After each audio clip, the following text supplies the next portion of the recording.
Hey there, everybody. I'm Kerry Hamblin, the CEO and president of the Las Cruces Green Chamber of Commerce. And boy, howdy, we've been busy this week with our Zoom chats. And I'm so excited because we have been working on this one for a long time. I have with me very much right here on the screen with me, Leah Wise Sergei, who is the founder. And you've got this, president and an executive director, actually, of the Cruces Creatives.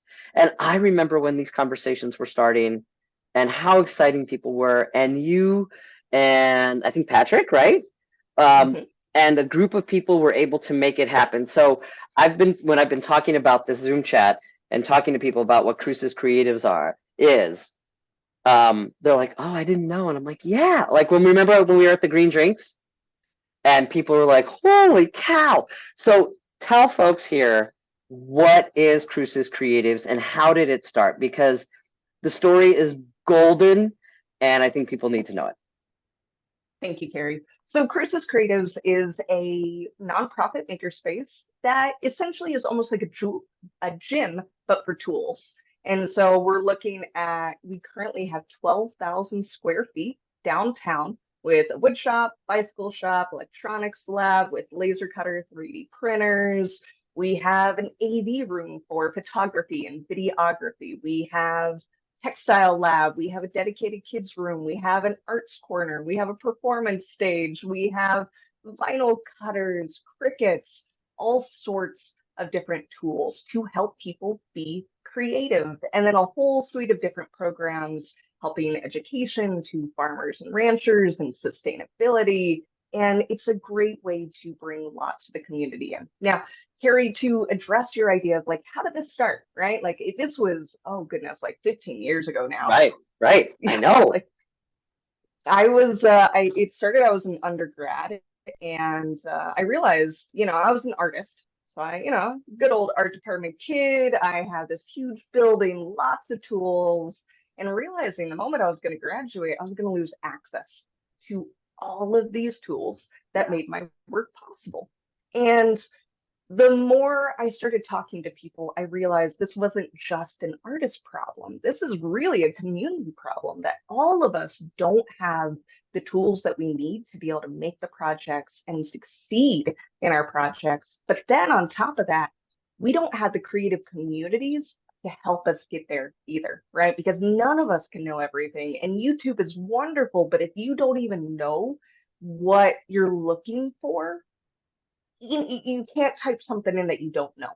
Right, But and also having creative people communities, affording that equipment because it's pricey. I mean, you've got a lathe there, you've got the printers, you've got the 3D printers, and that stuff most folks don't have the disposable income to be able to do. So just with a membership, they're able to have access to that.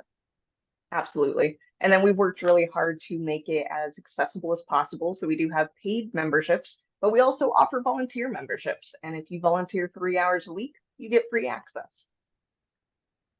Oh, you can't beat that. I mean, you've got so many toys. And I know that like, we have a mutual friend, he's my neighbor, John Simmons, and I remember him telling me about a seed sorter that he was doing for a hemp producer, but also the precious plastics. The plastics, um, it recycles plastic and like melts it into different molds. And so, you're doing those things and really kind of I love that there are needs that are now being addressed when you talk about like working with the farmers because you have the tools to be able to manufacture the things that are needed in the community, which I love because then it's not going outside of our community. We're not paying somebody outside of our community. We're actually supporting somebody here. And so, what was it when, because I remember the conversations and then all of a sudden it was just like, holy cow, Cruces Creatives is moving forward. So when was that point of tipping to where it was no longer just a passion and a dream and like something that you knew would be really good for the community to like, holy expletive, we've got a building now. So that was, we worked out being able to get into our building, spring of 2018. It took us about 4 months to be able to get in, to get code settled, and then open up. So we opened June of 2018, and we launched from there. And what's funny is like when we first moved into this building, we had less than $3,000 in our bank accounts. and like a storage shed of my dad's old tools. And that was it, and it was funny because, it was very much, community members came to bring all these tools and they're like, oh, wait a second, you could use some more tools. I got a tool that I haven't been using in a while. Could I bring that over? And they're like, absolutely. And so it was stone soup, like everybody brought a little bit of what they could and then shared it with one another. And I've loved that model because the makerspace really feels like the communities because the community made it happen. Yeah, they did. They truly did, and I think there are times where you and I both are like shaking our heads going, wow, how did we get so lucky to have this community, right? And so, beside the volunteer hours or the paid memberships, and certainly, the paid memberships are what keep your lights on. Those are things that are really important. So if people are in a position to have a paid membership, and what is that yearly paid membership? Got it. So for a year, we're looking at, I usually talk monthly, so I'm like, Oh, oh, okay. So here's the what is yearly. it monthly? What's it monthly? So there are two different styles. You can do an individual for $35 a month, or get this one. You can have a group membership for up to five, and it could be family or friends for 45 a month. Hey, I've got some people that I think we might be talking to about because I have a lot of tools, but there are some tools that I just don't have. And from somebody who has a radio background, you've actually got a sound studio where people can go and record Hmm. and do all sorts of stuff. And I remember, and it was, obviously the pandemic, threw a literal wrench into a lot of things. And we're starting to see more and more activity, increase, and folks are doing things. And I remember that before the pandemic, you had an open house, and so we were there at the open house, and I want to go back and see how it's grown so much because I just remember the wood shop and just getting really excited in the wood shop and the bike shop. So I'm super stoked about where, Right. right? John's told me I about know like, we've gotten so many more tools. oh, I'm going to come by. So one of the things that's a part of almost every single nonprofit's life is trying to figure out ways to bring in more revenue to make sure that nonprofit is sustainable. And those are things that we call social enterprises. And we've got a couple of those in town. And now you're starting to look and dip your toe in the water on trying to do that. And you've got a special event this weekend that's really going to introduce people to that. So tell us about it, because I have my ticket, my golden ticket, even though you don't need a ticket. It's just really to remind you of what you've got.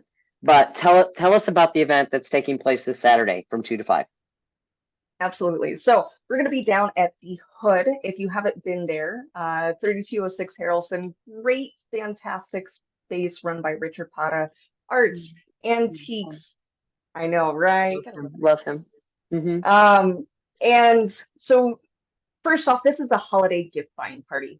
Come down, take care of your holidays, take care of yourself, right? If you're just like, I need this in my stocking. Um, and while you're there, we're gonna have like a table-side charcuterie board. It's gonna be gorgeous. Dry Point is gonna be there with drinks. We're gonna have Lush Life with their jazz music on. We're gonna have a silent auction, a live auction. The other thing, so where Art Obscura used to be, they've moved across the street. We've taken over that space and we're starting the Lumbre Jewelry Studio. So we're finally adding a whole new set of materials, and we're going to be taking tours in the jewelry space. NMSU Jewelry Studio or students are going to be there selling some of their jewelry as well. We're going to have some tours of the studio residence that we have upstairs. So, Right. you know what I mean? Like, it's going to be amazing. Lots to do, lots to see. And what's great,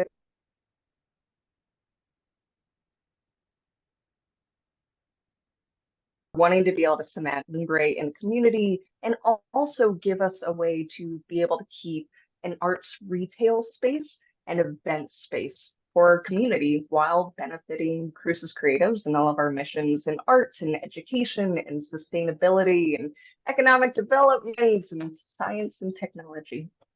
So I do have to say that there was one point where you froze up because, this is technology and we all are used to unmute yourself. And so it's happening. So I want to have you repeat because you were talking about the artist space above where Art Obscura used to be. And so they've got the upstairs. So in addition to all the great things that are happening. And I love the idea of a secondary jewelry studio. That's going to be amazing.